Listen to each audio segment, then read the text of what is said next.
या अल्लाह, किबला अव्वल मस्जिद अक्सा और फ़लस्तीन के मज़लूम मुसलमानों की गैबी मदद फरमा।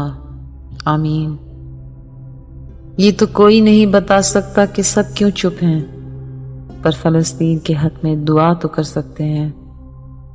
ऐसा लगता है कि जैसे इंसानियत सो रही है।